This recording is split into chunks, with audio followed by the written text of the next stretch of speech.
بسم اللہ الرحمن الرحیم قل هو اللہ احد، کہہ دو بات یہ ہے کہ اللہ ہر لحاظ سے ایک ہے۔ بعض کافروں نے حضور صلی اللہ علیہ وسلم سے پوچھا تھا کہ آپ جس خدا کی عبادت کرتے ہیں وہ کیسا ہے، اس کا حسب نسب بیان کر کے اس کا تعارف تو کرائیے۔ تو اس کے جواب میں یہ سورت نازل ہوئی، یعنی سورہ اخلاص۔ یہ قرآن کریم کے لفظ احد کا ترجمہ کرنے کی کوشش کی گئی ہے۔ صرف ایک کا لفظ اس کے پورے معنی ظاہر نہیں کرتا۔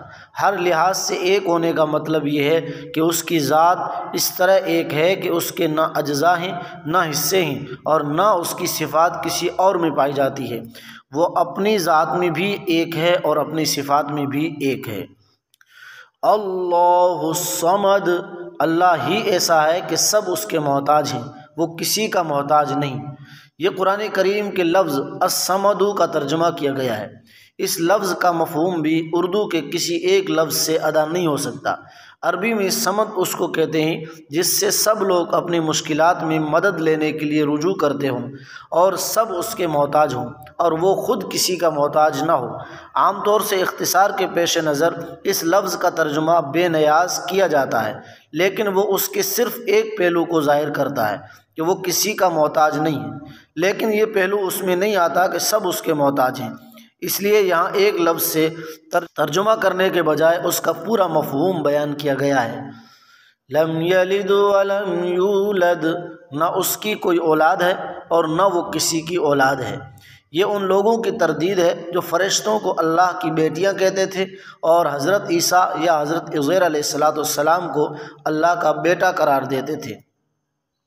وَلَمْ يَكُنْ لَهُ كُفُوًا أَحَدٌ، اور اس کے جوڑ کا کوئی نہیں، یعنی کوئی نہیں ہے جو کسی معاملے میں اس کی برابری یا ہمسری کر سکے۔ اس صورت کے ان 4 مختصر آیتوں میں اللہ تعالیٰ کی توحید کو انتہائی جامع انداز میں بیان فرمایا گیا ہے۔ پہلی آیت میں ان کی تردید ہے جو ایک سے زیادہ خداؤں کے قائل ہیں۔ دوسری آیت میں ان کی تردید ہے جو اللہ کو ماننے کے باوجود کسی اور کو اپنا مشکل کشا کار ساز یا حاجت روا قرار دیتے ہیں۔ تیسری آیت میں ان کی تردید ہے جو اللہ تعالیٰ کے لیے اولاد مانتے ہیں۔ چوتھی آیت میں ان لوگوں کا رد کیا گیا ہے جو اللہ تعالیٰ کی کسی بھی صفت میں کسی اور کی برابری کے قائل ہیں۔ مثلاً بعض مجوسیوں کا کہنا یہ تھا کہ روشنی کا خالق کوئی اور ہے اور اندھیرے کا خالق کوئی اور ہے۔